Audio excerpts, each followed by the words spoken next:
जय मसीह की आप सबको। खुदा आप सब लोगों को ब्लेस करे। तो आज की वीडियो में हम लोग देखेंगे, बाइबल में लिखा हुआ है कि जो शैतान है वो आप ही स्वर्गदूत का रूप जो है वो धारण करता है। तो खास क्या है कि ज्योतिर्मय स्वर्गदूत कौन है, और इसमें हम पूरा वीडियो में ध्यान से देखेंगे। परमेश्वर की आशीष आप सब लोगों पर बनी रहे। सच्ची गवा प्रवीण यूट्यूब चैनल में आप सबका हार्दिक वेलकम करती हूँ। जब हम बाइबल में पढ़ते हैं दूसरा ग्रंथियो 11 बाब बीच में, उसमें इस प्रकार लिखा हुआ है, ये कुछ अचंभे की बात नहीं, क्योंकि शैतान आप भी ज्योतिर्मय स्वर्ग दूत का रूप धारण करता है। और सच है बात, हमेशा आप लोगों ने देखा होगा कि जितनी भी ज़्यादा सुंदरता है वो बहुत ही ज़्यादा सुंदरता जो बढ़ रही है, क्योंकि जो शैतान है वो उन लोगों के द्वारा ज़्यादा काम करता है जिन लोगों की इंसान को ज़्यादा ज़रूरत है, ख़ास तौर से जो लोग परमेश्वर के साथ चलते हैं। क्योंकि जो शैतान है वो इस बात को बहुत ही अच्छे तरीके के साथ जानता है कि जो लोग परमेश्वर की भक्ति करते हैं उनके पास पैसे की कमी होती है। तो पैसे की कमी होने का नजायज़ फ़ायदा शैतान बहुत ज़्यादा उठाता है, क्योंकि हम दुनिया में देखते हैं कि जो कुछ भी है वो पैसे के साथ ही है, पैसे के बिना कुछ भी नहीं है। तो इसलिए वो क्या करता है, जब हम इसके बीच में पढ़ते हैं प्रभु यीशु मसीह की जब परीक्षाएं हुई थी, तो जो शैतान था वो प्रभु यीशु मसीह को एक ऊंचे, बहुत बड़े ऊंचे महल के ऊपर, यानी कि एक पहाड़ के ऊपर ले गया था। तो उसको ये बोला गया था कि यदि तू यहाँ से गिर कर, यानी कि गिरने का मतलब ये है कि सिर झुका कर मुझे प्रणाम करे, तो ये दुनिया की सारी चीज़ें तुम्हें दे दूंगा। यानी कि दुनिया का सारा वैभव, सारा जो कुछ भी था उसने उसको दिखाया। तो ये तो सब कुछ प्रभु यीशु मसीह ऑलरेडी सब कुछ जानते हैं, क्योंकि परमेश्वर ने खुद ही तो सारा कुछ बनाया है। और जब हम देखते हैं लूसीफर, जब वो स्वर्ग में स्वर्गदूत था, तो उस समय भी, यानी कि परमेश्वर के दाहिने हाथ का वो स्वर्गदूत था, तो उस समय भी वो, बाइबल में लिखा है कि जो लूसीफर है वो सब फरिश्तों से बहुत ही ज़्यादा अति सुंदर था। क्यों यहाँ पर लिखा हुआ ना, ज्योतिर्मय स्वर्गदूत का रूप धारण करता है, अपने आप को बहुत ही बढ़िया बनाता है। ज्योतिर्मय मतलब का ये नहीं कि एकदम से चमक दमक वाला नहीं, चमक दमक वाला नहीं, उसमें हर बात जो है वो ऐसी दिखाई देती है जो कि परमेश्वर के लोगों को ज़रूरत है।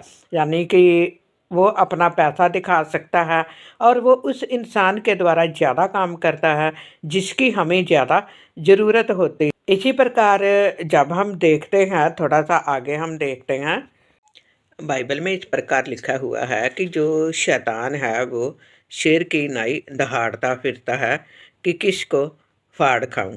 तो इसलिए इस वचन के ऊपर ध्यान करना बहुत ही ज़्यादा ज़रूरी है। जब भी परमेश्वर के लोगों को बहुत तायत से मुसीबत आती है, तो उसी समय जो शैतान होता है वो दहाड़ता फिरता है। तो जब हम इसको देखते हैं, मेन बात क्या है, ज्योतिर्मय स्वर्गदूत का रूप धारण करता है। बाइबल में भी बिलाम के बारे में भी जब हम पढ़ते हैं, कुछ ऐसी बातें हैं, इसके बीच में भी मैं ज़रूर आप लोगों को वीडियो में बताऊंगी। वहाँ पर भी परमेश्वर ने अपने इंसान को कहा था कि तू जिस घर में जाएगा वहाँ पर तूने खाना नहीं खाना, और उसने वहाँ पर दूसरे किसी दुनियावी भविष्यवक्ता के कहे अनुसार खाना खा लिया था और वो परमेश्वर की महिमा से रहित हो गया था। तो ये है कि ज्योतिर्मय स्वर्गदूत का रूप धारण वो कहीं भी कर सकता है, किसी के द्वारा भी कर सकता है। अब जैसे मान लीजिए, मैं आपको एक उदाहरण के तौर पर बताती हूँ। मैं अपने घर में रहती हूँ, मैं काम करती हूँ, परमेश्वर के वचन को या वीडियो मैं बनाकर तो अपलोड करती हूँ। तो मेरे आसपास भी शैतान बहुत ज़्यादा काम करता है, लेकिन इन बातों को समझना बहुत ज़्यादा ज़रूरी है। मुझे ज़रूरत किसकी है, शैतान अच्छी तरीके के जानता है कि मुझे सबसे ज़्यादा ज़रूरत मेरे पति की है, मेरे बच्चों की है। तो ख़ास तौर से इसके बीच में बेटों की जो बारी है वो ज़्यादा आती है, क्योंकि जो बेटे होते हैं वो हमारे नज़दीक होते हैं। तो इसलिए हम इन बातों की तरफ ध्यान दें कि किसके द्वारा जो शैतान है वो ज़्यादा काम करता है, और उसी जो भी हम करना चाहते हैं या परमेश्वर की महिमा के लिए हम लोग करना चाहते हैं, वो काम जो है वो रुके रहते हैं। बाकी सारे काम हो जाएँगे, लेकिन जैसे मान लीजिए कि मुझे प्रार्थना की ज़रूरत है, वीडियो बनाने की ज़रूरत है, तो अभी तक इसके लिए कोई भी इंतज़ाम नहीं हुआ, लेकिन बाकी सारे काम हो रहे हैं। क्या खाना-पीना चल रहा है, घर में सफाई होती है, लेकिन वीडियो बनाने के लिए जो जगह है उसका अभी तक कोई भी इंतज़ाम नहीं हो रहा। बैठी हूँ मैं रज़ाई में बैठ जाती हूँ, ठंड के बीच में होता है कि चलो वीडियो बनाना जो है वो बहुत ज़्यादा ज़रूरी है, ये भी रूल रेगुलेशन के मुताबिक है। तो इस रूल रेगुलेशन को भी पूरा करना बहुत ही ज़्यादा ज़रूरी है। तो इसी प्रकार मैं आप लोगों को उदाहरण के तौर पर ही इनके बारे में बताती रहूँगी बहुत ही अच्छे तरीके के साथ। तो इस वचन पर भी अमल करें, गौर करें कि जो शैतान है वो आप ही ज्योतिर्मय स्वर्गदूत का रूप धारण करता है, यानी कि हमारी ज़रूरतों के लिए यहाँ पर हमें ज़्यादा मुसीबत आती है, शैतान वहीं पर हमारे लिए बहुत बड़ा काम कर देता है। और पहला पत्रस 5 चैप्टर की 8वीं आयत, इसमें इस प्रकार लिखा हुआ है, सचेत हो और जागते रहो, क्योंकि तुम्हारा विरोधी शैतान गर्जने वाले सिंह के समान इस खोज में रहता है कि किसको फाड़ खाए।